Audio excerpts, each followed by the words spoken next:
Chapter 2. Question mark, question mark, question mark.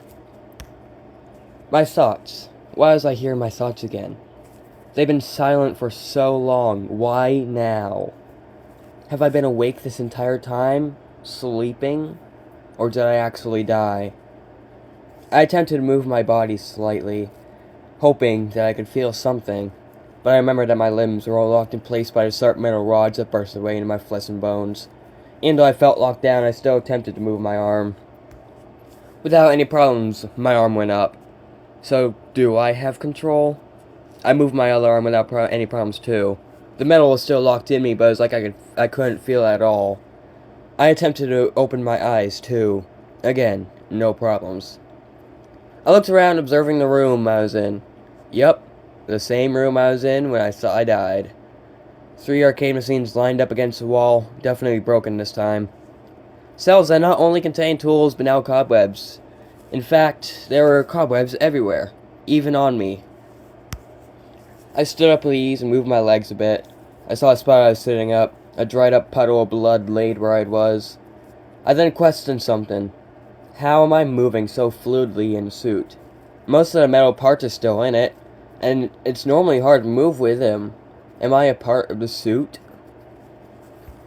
My memory kicked in as I questioned stuff. I remembered my past experiments, more specifically the discovery of Remnant.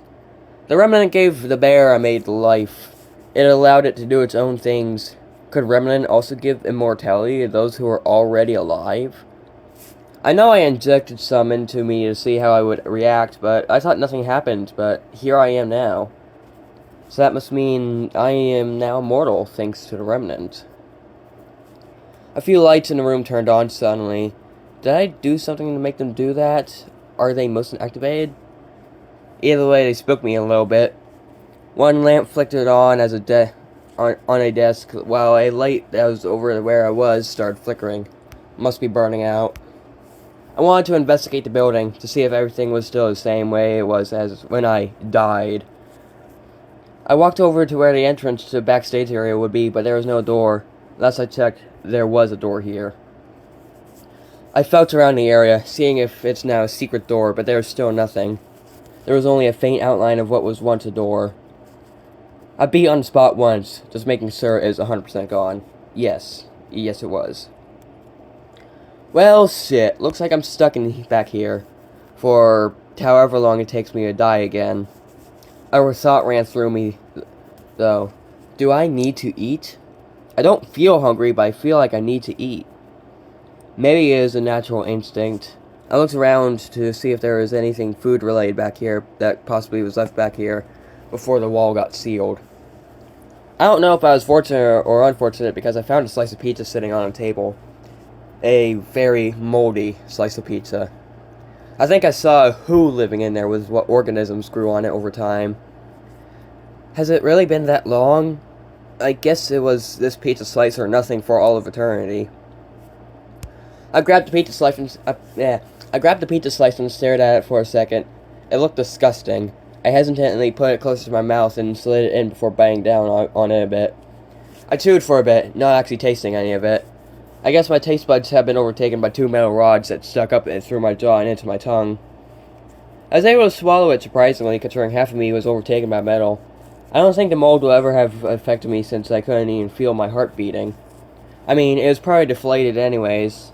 I guess that pizza had filled my non-existent hunger since I was no longer craving food anymore. I looked around the room, wondering what I could possibly do next while I'm trapped in this room for who knows how long. Not shocking there wasn't much to do in a room full of spare robot parts and tools. I guess I could try and make a small robot to entertain myself or something, but I don't know how much stuff is back here to make something fully functional like that. I did see a pencil and a few pages of paper in here, so I guess I could do a few doodles. But could I hold a pencil with my new hands that are slightly bigger than my normal ones? Well, I guess I was able to do it back at Fazbear's to sign autographs as the character I dressed as, so I guess I could possibly do it again. Time to draw whatever comes to mind, or just writing notes, whichever. Chapter 3. Mike. I took Henry's words and decided to go out into the restaurant with my newly obtained flashlight and looked around a bit. He did say I had to clean up out there anyways.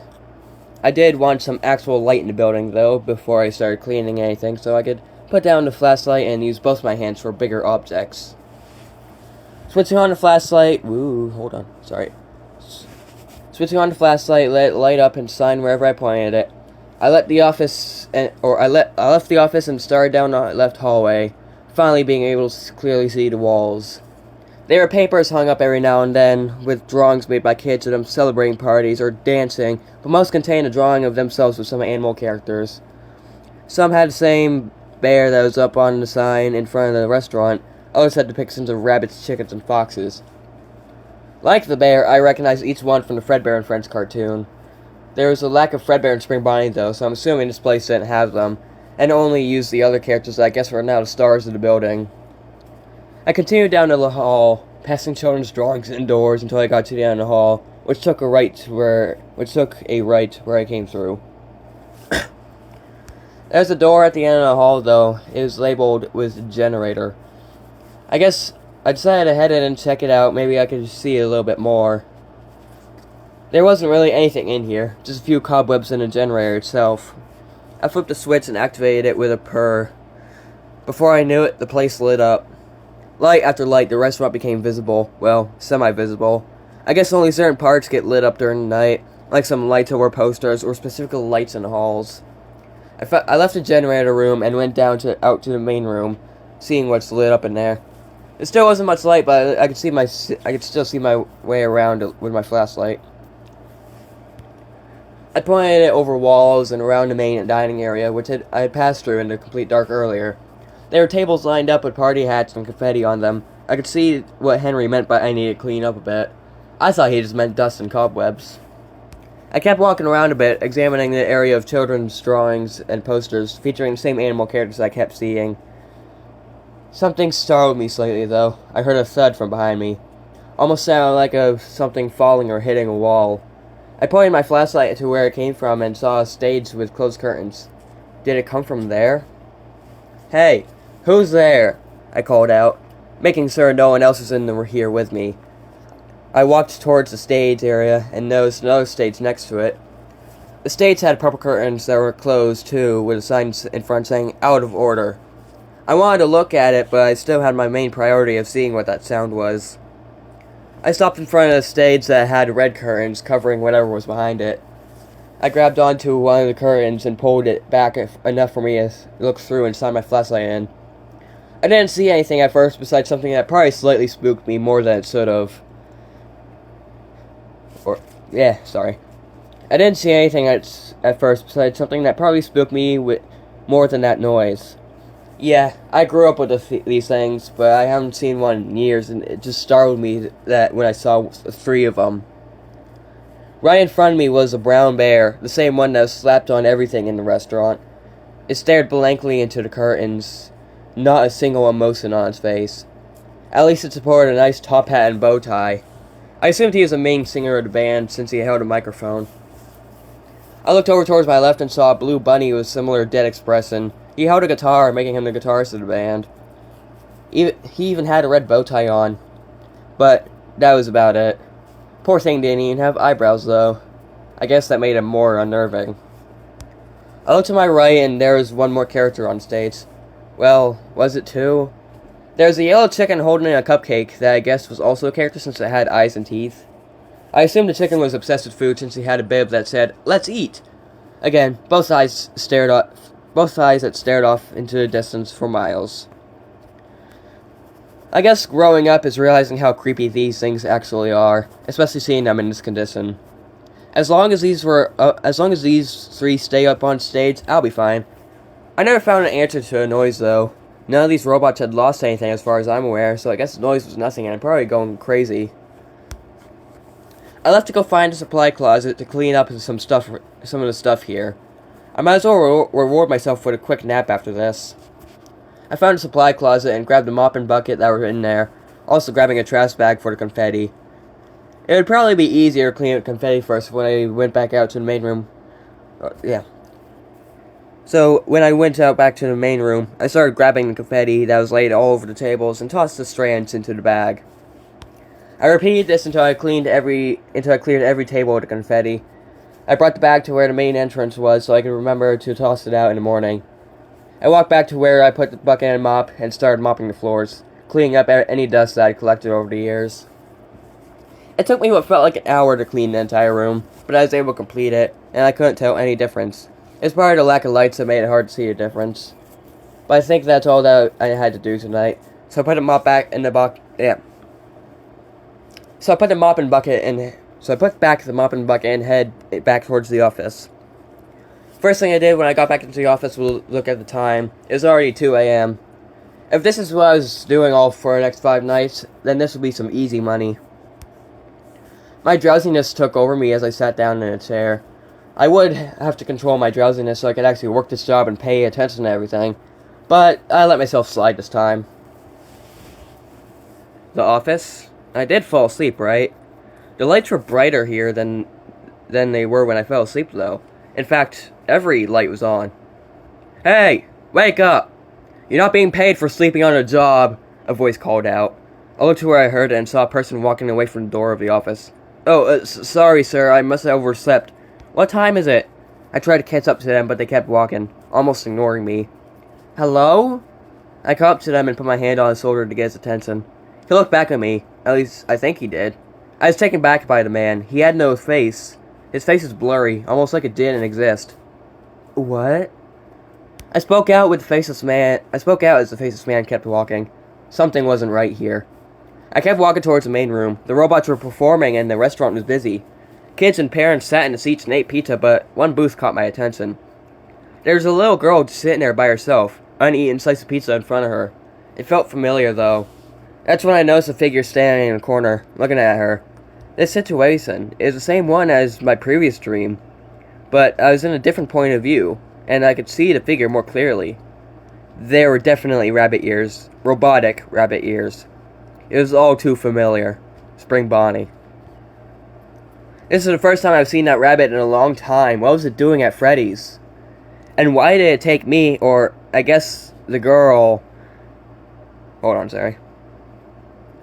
Or I guess the girl, away to an employee area in my dream. It didn't take long until the rabbit made its move. He took the little girl down the same path it took me in the exact same way. I tried following it, hoping I'd find it out more, but as the rabbit got to the door and opened it, I awoke again. This time with a thud. My eyes arose again. The office was once again dark, just how I left it. I had no idea where the thud came from, or what it even was. I checked the time and it was almost 6 a.m. I might as well get my stuff in ready anyways. I wanted to try and find that noise, so I grabbed my flashlight, the Fazbear Plus, and headed out to the hall with my things. I didn't see anything yet, though. It sounded like it came from the halls. I checked one of the rooms and looked inside. I moved my flashlight around, especially the floor, as it sounded like something fell. I did see a gallon of bleach laying on the floor, but I don't know how long it's been there for. There's some scurrying noises, and I pointed the flashlight towards where I heard it. I didn't see anything at first, but then I saw a little mouse. Nearly scared the shit out of me, but I guess that's what made the noise. I can now leave the building knowing that I think I did a good enough job for my first night.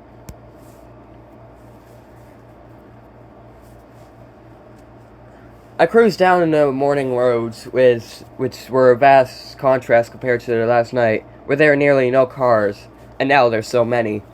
Of course, everyone is on their way to work, so that doesn't help.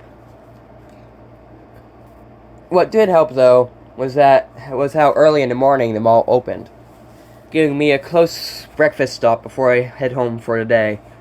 It wasn't too much longer before the mall came into view, looming over every other business in the area. I pulled into the parking lot once more and walked inside. The same old mall smell wafted in the air or in the building as multiple store scents mixed together. I was mostly here for one place, though. Morning Right. I ordered the same selection and sat down. I was not expecting any interactions with Gary today, but it'd be nice to at least chat with someone. I just kept munching on my breakfast and thought to myself, I decided that maybe I could go say hi to my old boss. He did say that he'd let me say hi to sometimes. I let myself finish on my food first before I headed his way. I walked towards the office halls, as that's where his office was located. It was quiet down the hall, which was a huge contrast to the main mall, but it felt peaceful back here like it always has. I walked down the hall and stopped at his door, hoping he was in there, which he normally was. I knocked and waited. I did hear some movement inside, so there was definitely someone in there. It was only a second later and the door opened. My boss opened the door and a smile grew on his face. "Hey, Mike, come on in," he spoke out, moving out of the way so I could enter the office. "Hey, I didn't know what to call him. So that now that he was no longer my boss. Ex-boss? You can just call me Jeremy, but Xbox will do if you prefer it." He went down and he went and sat down in his chair and to have a nice conversation with me. Right, Jeremy. I sat down in a chair in front of his desk. Absolutely nothing in the room has changed since I was fired. "So, how have you been for the past week, Mike?" "I've been good. I found a new job a few days ago." "Gary told me about that. It's the old Freddy's location, right? Just a few miles down the road?" "Yeah, it was an interesting experience. Well, not really. Nothing happened." My eyes bounced around the room, looking at the different things I've seen thousands of times. All this stuff made it feel calming in here. "Sounds fair. That place had been closed down for a while. Nothing exciting ever happens there anymore." I remember when it was full of life. Jeremy leaned back into his chair and took a sip of his coffee. The room always smelled like coffee because he has a coffee machine in his room, and he almost always had a cup at the ready. "Yeah. The most interesting thing that happened was a mouse knocking over an old gallon of bleach." "Sounds about right." The room went silent for a second, neither of us not knowing what to say next. That's until Jeremy's face lit up, like he just had a bright idea. He broke the silence as he started speaking. "You know, my daughter has a science fair tonight." "Oh, that's nice. What's she doing for her project?" I had a feeling my answer was given to me the moment Jeremy's face grew concerned. "That's the problem. She doesn't. She wanted to do something unique, but there was nothing she could think of. I was hoping that you could maybe possibly volunteer for her and get her something. I have to be cooped up here tonight, so I unfortunately can't be there for her." Sir, I can do that. I don't have to be at work until 12 a.m. anyways." "What does she want to do?" "She wanted to do a robot. She just didn't have the knowledge to make one." He leaned forward in his chair. It felt like he was going to ask another question. "Okay, so do you want me to buy one from a store, or..." "No, what I want from you is something a bit risky. I don't know if you're allowed to do this, but..." He trailed off for a second before returning to the question. "Could you possibly get one of the robots from Freddy's?" I thought that'd be pretty risky, but I could probably pull it off. I remember there were 2 stages, one with closed curtains. If Henry would return to Freddy's while I was at the science fair, he probably wouldn't notice if whatever was behind the curtains went missing for a little while. It'll be a little challenging, but I can do it. "Thanks a lot, Mike. You're a lifesaver." "No problem." We shook hands and I headed out of the office to go home and get some rest for a day. I now have a plan for today. Rest at home, and then go to Jeremy's daughter's science fair with one of the animatronics from Freddy's. Shouldn't be too hard.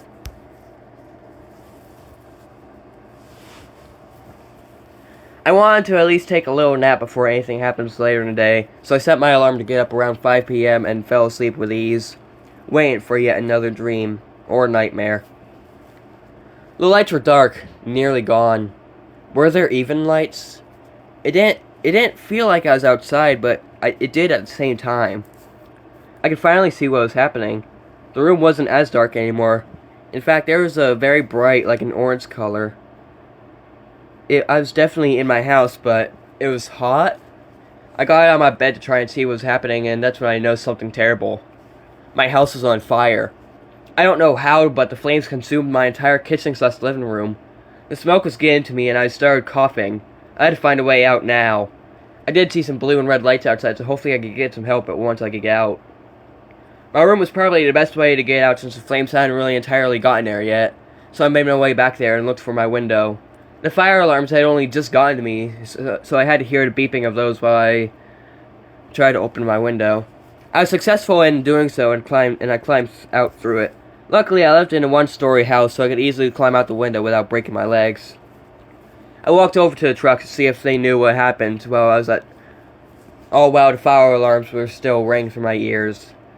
I approached one man and spoke out. "Hey, what the hell happened here?" The man turned to face me before speaking back. "We don't know. We just had reports that your house was on fire. We were about to break in to get you, but you clearly found your own way out." I looked at my house as it was just engulfed in flames. There goes all my childhood memories. I did see something out of the ordinary, though. Standing on the road, looking at me, was a shadowy figure. It looked like the outline of a bear. It was hard to tell, but it seemed like the bear was wearing a top hat. It wasn't Freddy, though, as the shape was different from the animatronic. At least, I think it was different. I could be misremembering it. "Hey, who are you? Why are you here?" I tried calling out to the bear shadow, but it had no reaction. It only kept staring at me with its white dotted eyes. I tried approaching the bear, but the closer I got, the more it started to fade away. Once I was standing right in front of it, the bear was gone. What was that about? That didn't matter, as even though I was a little ways from my house, the fire alarms kept beeping in my ears. Soon enough, the road faded away too. I woke up in my house again, this time not on fire, and everything was exactly the same as it was when I fell asleep. The beeping was still going though, but that was until I figured out that the beeping was my alarm. It was already 5 p.m. I guess I slept all day. One thing that definitely woke me up was the sound of my stomach growling. My hunger caught up to me, and I needed to eat something before I started my plans. I walked into my kitchen and started to cook up a quick meal to fill my hunger before I head off to Freddy's. As I finished off the food, I grabbed my keys and booted up my car. The drive was typical for the first time The drive was typical for the first time for the time that it was. It was just a bunch of tired workers going home, except for me. I was going towards Freddy Fazbear's Pizza to steal an animatronic for a few hours. At least the drive was peaceful enough, though. Still took about 20 minutes, but still. I twisted around silent corners as Freddy slowly entered my view. It felt crazy that I was about to steal whatever animatronic was behind those curtains. I pulled into the parking lot of Freddy's and got ready for my heist. Luckily, I had the keys to the building, so I could unlock the doors and get in with ease. Of course, it was still dark inside as the lights were off, but at least I could still see slightly inside because of the sun through the windows. I only had one goal, though: get to the stage and take the animatronic. I pushed my way through the dark and eventually made it to the 2 stages that I saw last night. I wasn't there for the red curtain one, though. I was here for the purple curtain one. I grabbed onto the curtain and started to pull it back, revealing more of the creature behind them.